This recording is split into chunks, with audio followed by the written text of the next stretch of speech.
हर हर महादेव, जय शिव शंकर। भगवान भोलेनाथ आप सभी की मनोकामना पूर्ण करें। भक्तों, आज है शुक्रवार। आइए माँ लक्ष्मी की कथा, श्री वैभव लक्ष्मी व्रत कथा सुनते हैं और उद्यापन विधि जानते हैं। हिंदू धर्म में हर दिन किसी न किसी देवी देवता को समर्पित होता है। शुक्रवार का दिन माता लक्ष्मी का दिन माना जाता है। जिस घर में माता लक्ष्मी का वास होता है वहाँ कभी भी धन संपत्ति से जुड़ी कोई भी समस्या का सामना नहीं करना पड़ता है। शुक्रवार के व्रत को माँ वैभव लक्ष्मी व्रत भी कहा जाता है। इस दिन माँ लक्ष्मी का व्रत और पूजन किया जाता है। शुक्रवार के दिन माँ वैभव लक्ष्मी का व्रत रखने तथा पूजन करने और कथा सुनने से व्यक्ति की हर मनोकामना पूर्ण हो जाती है। इस व्रत को स्त्री पुरुष में से कोई भी रख सकता है। अगर आप चाहते हैं कि आपके घर में माता लक्ष्मी का हमेशा वास हो तो यह व्रत आपके लिए काफ़ी उपयोगी माना जाता है। तो भक्तों, आइए जानते हैं क्या है माँ वैभव लक्ष्मी व्रत की कथा, जो आज इस वीडियो में हम आपको सुनाने जा रहे हैं। एक बहुत बड़ा शहर था। बहुत से लोग वहाँ निवास करते थे। सभी अपने अपने कामों में लगे रहते थे। किसी को किसी की परवाह नहीं थी। लोग भजन कीर्तन, भक्ति भाव, दया माया, परोपकार जैसे संस्कार उन लोगों में कम हो गए थे। शहर में बुराइयां बढ़ गई थीं। शराब, जुआ, रेस, व्यभिचार, चोरी डकैती वगैरह बहुत से गुनाह शहर में होते थे। इनके बावजूद शहर में कुछ अच्छे लोग भी वहाँ निवास करते थे। जिन लोगों में यानी उन अच्छे लोगों में ऐसे ही शीला और उसके पति की गृहस्थी मानी जाती थी। शीला धार्मिक प्रकृति की संतोषी स्वभाव वाली स्त्री थी। उसका पति भी विवेकी और सुशील था। शीला और उसका पति कभी किसी की बुराई नहीं करते थे और प्रभु भजन में अच्छी तरह समय व्यतीत किया करते थे। शहर के लोग उनकी गृहस्थी की सराहना किया करते थे। देखते ही देखते उनका भी समय बदल गया। शीला का पति बुरे लोगों से दोस्ती जाकर बैठा। अब वह जल्द से जल्द करोड़पति बनने के ख्वाब देखने लगा, इसलिए वह गलत रास्ते पे चल पड़ा। फलस्वरूप वह रोडपति बन गया, यानी रास्ते पर भटकते भिखारी जैसी उसकी हालत हो गई थी। शराब, जुआ, रेस, चरस, गांजा वगैरह बुरी आदतों में शीला का पति भी जा फंस गया। दोस्तों के साथ उसे भी शराब की आदत हो गई। इस प्रकार उसने अपने सब कुछ जो भी रखा पैसा रुपया था वह रेस और जुए में गंवा दिया। शीला को पति के बर्ताव से बहुत दुख हुआ, किंतु वह भगवान पर भरोसा कर सब कुछ सहन करने लगी।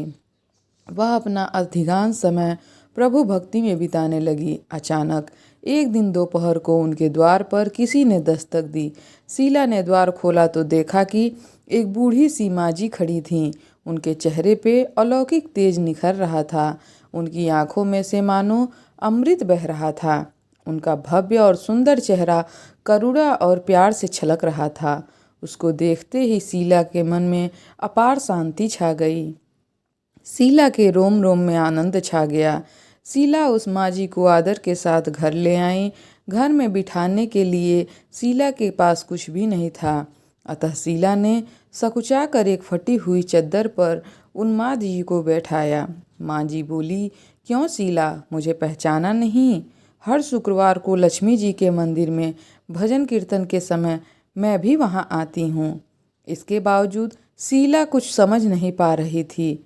फिर माँ जी बोली, तुम बहुत दिन से मंदिर नहीं आई, अतः मैं तुम्हें देखने चली आई हूँ। माँ जी के अति प्रेम भरे शब्दों से शीला का हृदय पिघल गया। उसकी आंखों में से आंसू बहने लगे। वह बिलख बिलख कर रोने लगी। माँ जी ने कहा, बेटी, सुख और दुख तो धूप और छाँव जैसे होते हैं। तुम धैर्य रखो बेटी। मुझे तेरी सारी परेशानी आज इसी वक्त बता दे। माँ जी के व्यवहार से शीला को काफ़ी संबल मिला और सुख की आस में उसने माँ जी को अपनी सारी कहानी कह सुनाई।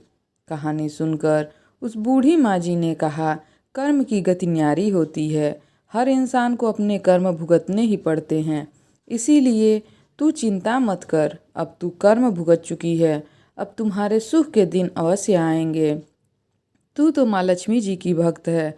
माँ लक्ष्मी जी तो प्रेम और करुणा की अवतार हैं। वे अपने भक्तों पर हमेशा ममता रखती हैं।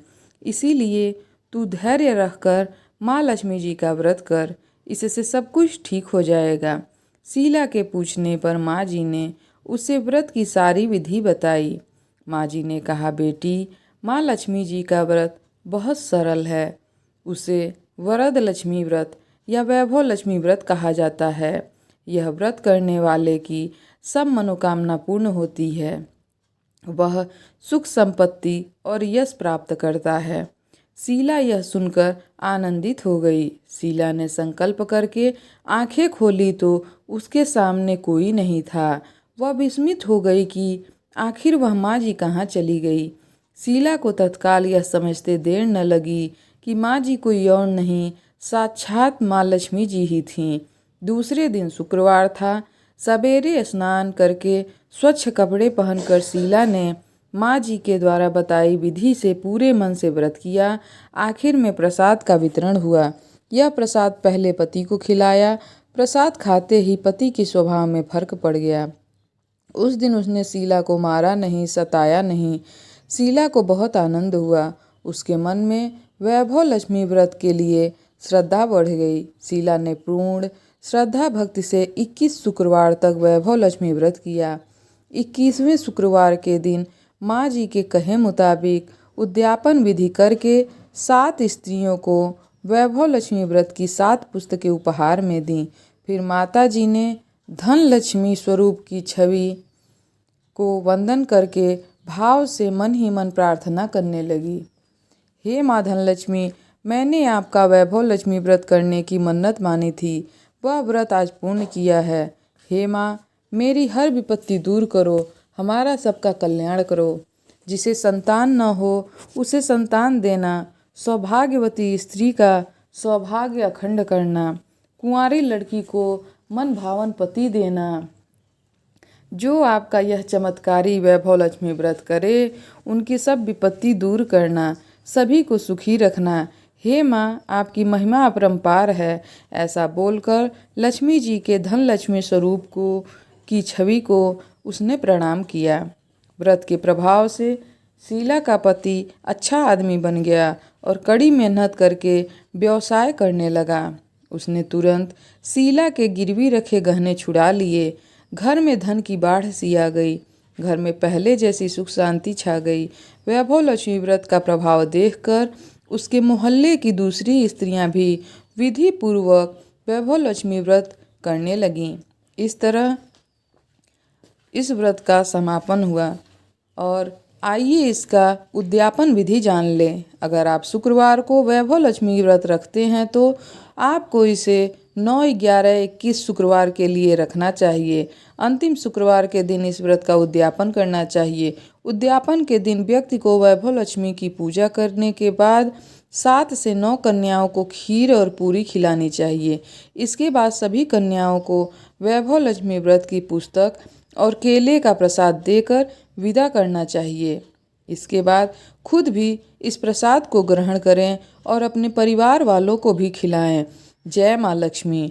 माता लक्ष्मी आप सभी की मनोकामना पूर्ण करें। भक्तों, वीडियो पसंद आए तो लाइक और शेयर करिएगा। चैनल पर नए हैं तो सब्सक्राइब कर लीजिएगा। कमेंट में जय माँ लक्ष्मी लिखना ना भूलिएगा। हर हर महादेव। जय शिव शंकर।